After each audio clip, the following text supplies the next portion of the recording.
नमस्कार दोस्तों, मैं हूं दुष्यंत द्विवेदी और आप इस समय हैं दुष्यंत रॉक्स चैनल पर। दोस्तों, 2014 में माइक्रोमैक्स भारत में दूसरा सबसे बड़ा मोबाइल ब्रांड था। अलीबाबा इसमें $3.5 बिलियन की वैल्यूएशन पर निवेश करने वाला था। लेकिन ऐसा क्या हुआ कि वो माइक्रोमैक्स जिसने कभी केवल एक दिन में 33,315 यूनिट मोबाइल बेचे थे, वो आज दिन में एक भी नहीं बेच सके। दोस्तों, मैं बताने जा रहा हूँ आपको माइक्रोमैक्स के राइज और फॉल की कहानी। यदि आप 20-30 साल के हैं और भारतीय हैं तो मैं शर्त लगा सकता हूँ कि आप में से 90% ने एक समय में माइक्रोमैक्स का इस्तेमाल किया होगा। मैंने खुद माइक्रोमैक्स की कैनवास सीरीज़ के 3 फ़ोन समय समय पर इस्तेमाल किए हैं।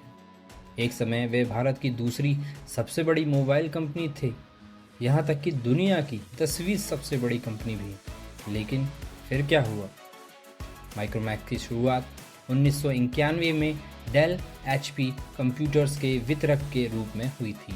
लेकिन 2000 के दशक की शुरुआत में उन्होंने कॉल करने के लिए सिम कार्ड के उपयोग का आविष्कार किया, a game changer for isolated rural area. They became big by distributing Nokia 32. Remember those landline looking phones? And then installing pay phones for Airtel. एक बार यात्रा के दौरान उन्होंने एक बेहतरीन जुगाड़ नजर आया। जब बिजली ग्रामीण भारत के लिए एक विलासिता थी, तब उन्होंने देखा कि बंगाल के एक छोटे से गांव का व्यक्ति अपने ट्रक की बैटरी का उपयोग करके अपने टेलीफोन को बिजली दे रहा था। उन्होंने सोचा, क्या आम भारत के लिए कम बजट वाला फ़ोन गेम चेंजर नहीं होगा, खासकर उनके सिम कार्ड के साथ। स्मार्टफोन भले ही बाजार पर नोकिया का प्रभुत्व था, जिसके वे स्वयं वितरक थे, उन्होंने फिर भी इस मार्केट में प्रवेश करने का जोखिम उठाया। ट्रक ड्राइवर से प्रेरित होकर उन्होंने 30 दिनों की बैटरी लाइफ का वादा किया और देखते ही देखते 10 दिनों के भीतर उन्होंने ऐसे 10,000 फ़ोन्स बेच दिए। इसके बाद उन्होंने अपने आप से कहा कि मैं तुम्हें जानता हूँ भारत। उन्हें एहसास हुआ कि आम आदमी की समस्याओं का समाधान करना कठिन नहीं है। उन्हें ड्यूअल सिम चाहिए, इसे अपने फ़ोन में रखिए। उन्हें ब्लूटूथ चाहिए, इसे भी अपने फ़ोन में रखिए। वे कॉल रिकॉर्डिंग चाहते हैं और माइक्रोमैक्स ने इसे भी अपने फ़ोन में रखा। ये सब महज 5,000 से 10,000 रुपये की कीमत पर। लेकिन नोकिया के वितरक होने से वे अब नोकिया से भी बड़े हो गए थे। इनकी कीमत 21,000 करोड़ रुपए आकी गई।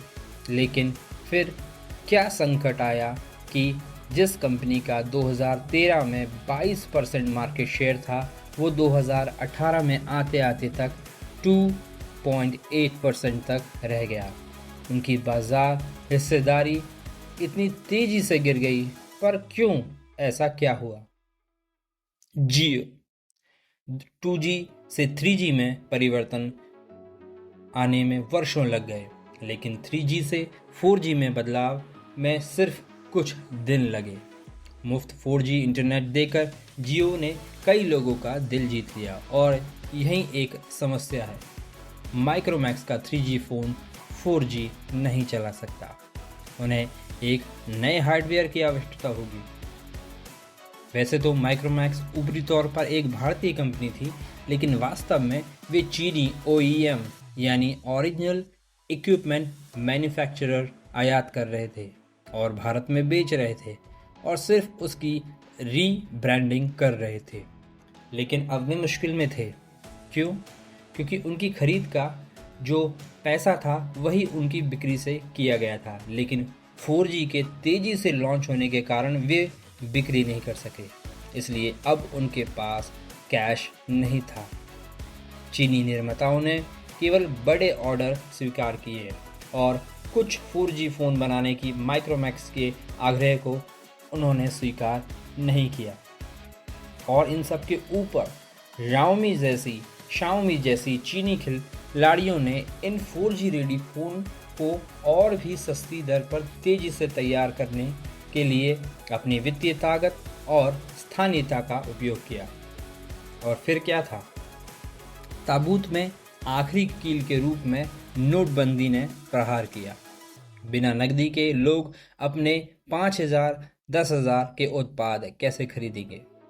2018 तक चीनी स्मार्टफोन ने बाजार के 67% हिस्से पर कब्जा कर लिया था और माइक्रोमैक्स लगभग 0 पर सिमट गया था। यह कहानी एक महत्वपूर्ण सीख देती है दोस्तों। आउटसोर्सिंग एक अस्थायी समाधान है। एकमात्र स्थायी समाधान फ़ोन को भारत में ही निर्मित करना है। अगर माइक्रोमैक्स फ़ोन्स को भारत में ही निर्मित कर रही होती, जो उसका मार्केट शेयर है, उसका उपयोग करके भारत में फैक्ट्रीज़ और इंडस्ट्रीज़ सेटअप कर रही होती, तो शायद आज भी माइक्रोमैक्स हमारे बीच में होती। माइक्रोमैक्स की कहानी आपको कैसे लगी? इससे जुड़े कोई आपके सवाल या कुछ और जो आप मुझसे पूछना चाहते हैं, कृपया आप कमेंट बॉक्स में अवश्य पूछें। आपको मेरा ये वीडियो कैसा लगा बताना ना भूलें। मेरे चैनल को सब्सक्राइब करें एंड बेल आइकन को क्लिक करना बिल्कुल भी ना भूलें। थैंक यू सो मच दोस्तों।